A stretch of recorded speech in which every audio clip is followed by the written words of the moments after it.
In our last session, we discussed so many things related to Docker. In this session, we will discuss and do some practical work on container, images, Docker file, and after that, we will upload a website in container and run that from our operating host. Let's start with command prompt. Here I will type my first command, docker -- version, docker -- version.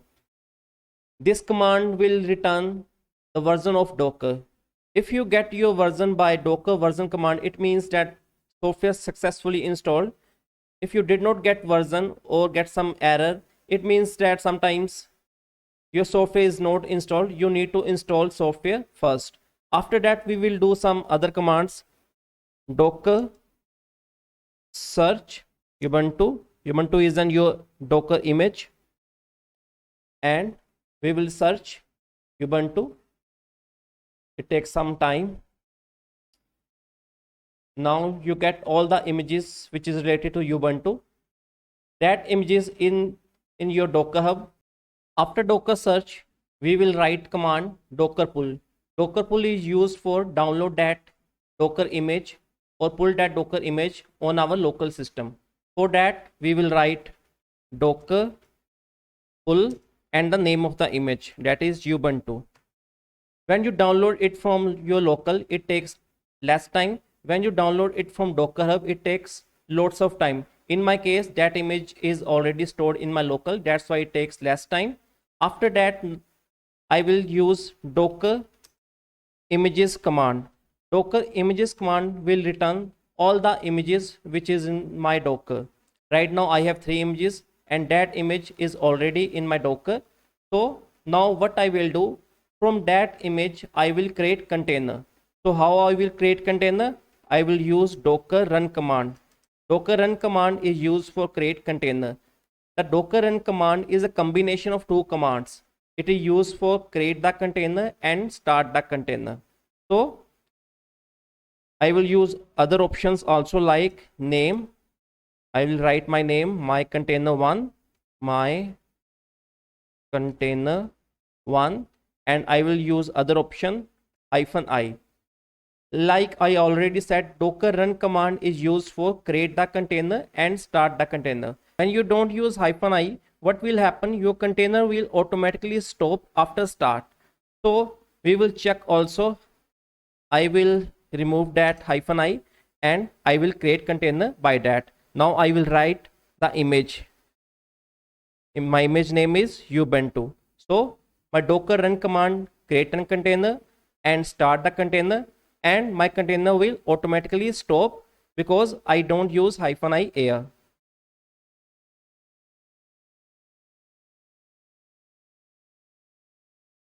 Because my container 1 is already existed, so I will write my container 4 here.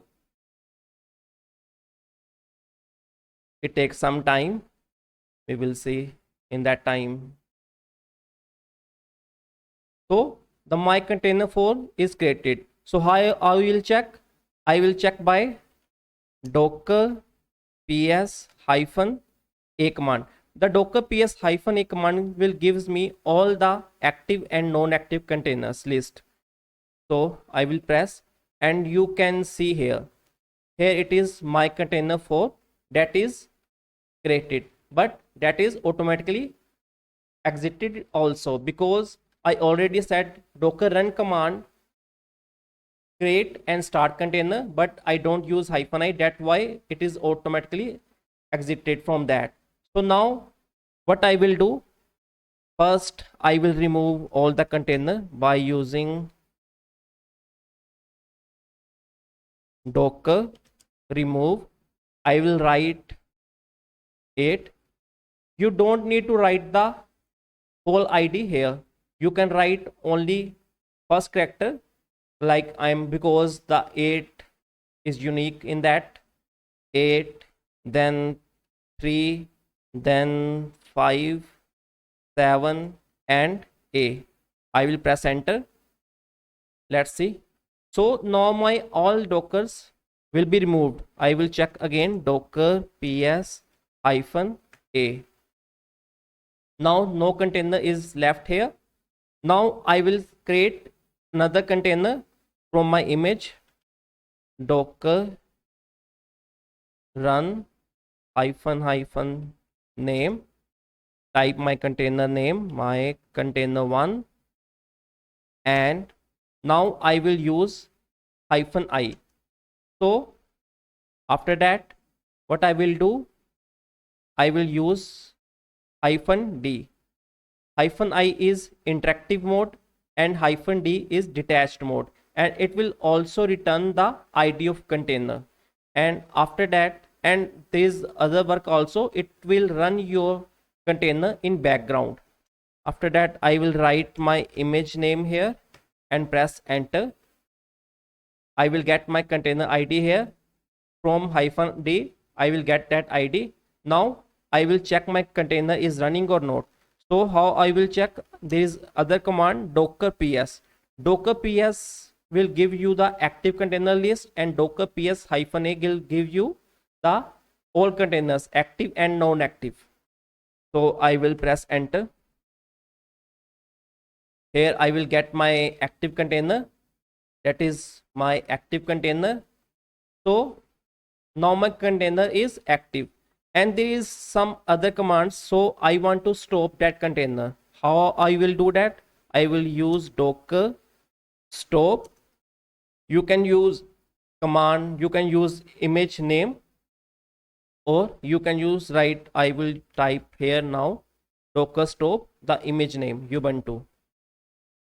So I need to ubuntu, and latest, oh sorry, my container name, my name is my container one. I'm stopping images. Docker stop my container one. It takes some time.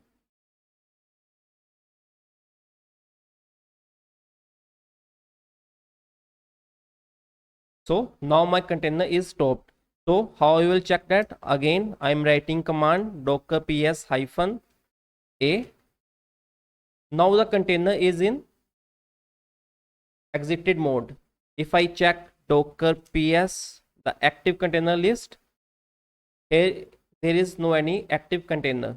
And if I want to start again my container, I will write docker start and my container name or container id. So my container id is A03, so I will write only A only. So my container is start. I will check by docker ps. It will give me the active list. So my container is in start mode. So there is other method, other command also, if I want to stop that, that is docker kill. If I will use docker kill, it will forcefully shut down your container id. My container id is A03, so I will write only A. So I will check again docker ps command. So no container is left here. Now if you want to create a container and you want to go inside that container, you can write same old command docker run, but what we'll do extra here, I will type t. T means terminal. So it will directly goes to that Linux terminal, and I will remove -d because it will use for background processes. So I don't need any background process. I will change my name to 9 and then press enter. So you will see what will happen. So I am in my Linux terminal, I am in my container. So if you know any Linux command, you can type here. So I am typing ls command. Ls provide you the directory list here, and all my directories are here. So you can type any other command also, and you can install any software in that with the help of that commands. And now I'm type exit, and I am in command terminal again. So what I will do now, we will see what is docker file. So I'm going to my template folder, and here is my Docker file. The default name of Docker file is Docker file. If you provide your file name Docker file, you don't need to type your Docker file name. This is my Docker file. Hash is used for commenting. So whenever you start your line with hash, it means that it will not execute under your Docker engine. After that, we have from keyword. In from keyword, we will mention our base name images. You can use any base name images. For example, you can use Ubuntu, Windows, etc. etc. After that, we have maintainer keyword. In maintainer, we can provide our developer information. You can write any other thing also. In our work directory, we can define our work directory path here. In our Docker file, we have so many commands like copy, run, cmd, etc. etc. All these commands run in work directory path. Copy keyword is just used for copy the information. We have source path and we have destination path. From source, we can get information, and in destination, we can paste our information. Now I am using docker build command. Docker build command will use this Docker file, and from that file they will create an Docker image. In our Docker image, I have also stored our this information. So I'm going to write Docker command.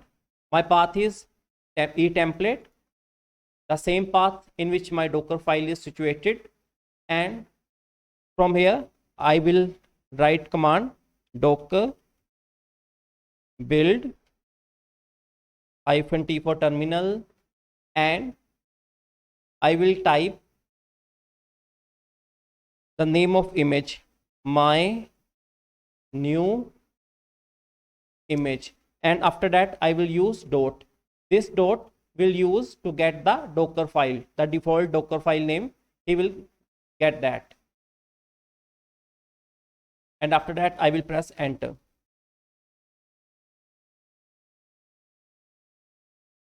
It takes some time,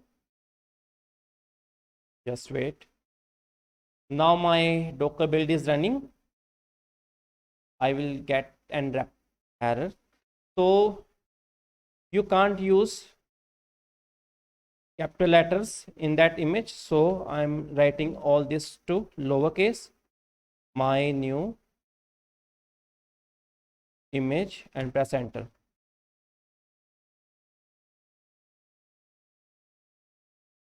It will, so build is running.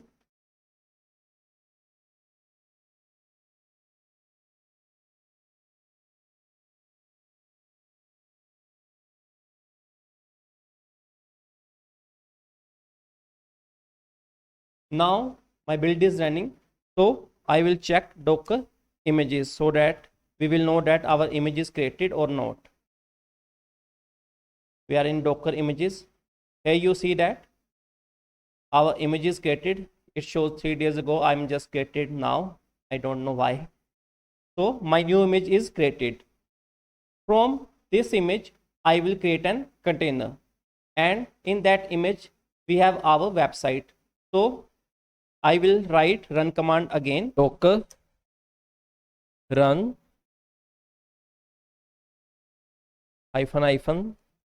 -" name my container 10, and then -i for interactive mode, -d for run in background, and the name of the image.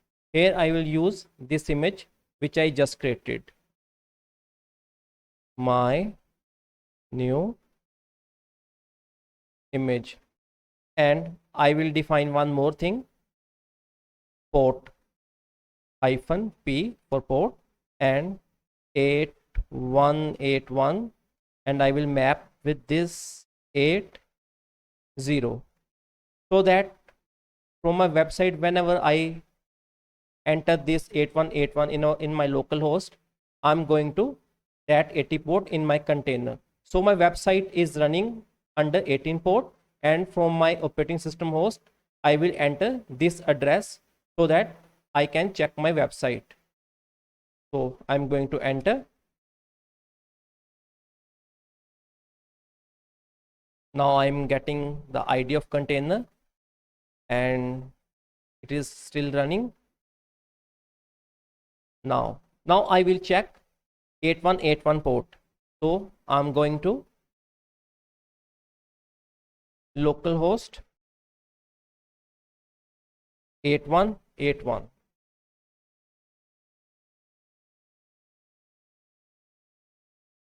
So you check that my app is running, and this app is running in my container. So this is the actual website template which is in my template folder, and this is the index file. I'm clicking on that, and you can check this. This is the by default template which I am using in my operating system host, and now this template is running under my container in 8181 port. Thank you everyone. If you are still here, please subscribe this channel for more motivation. Bye.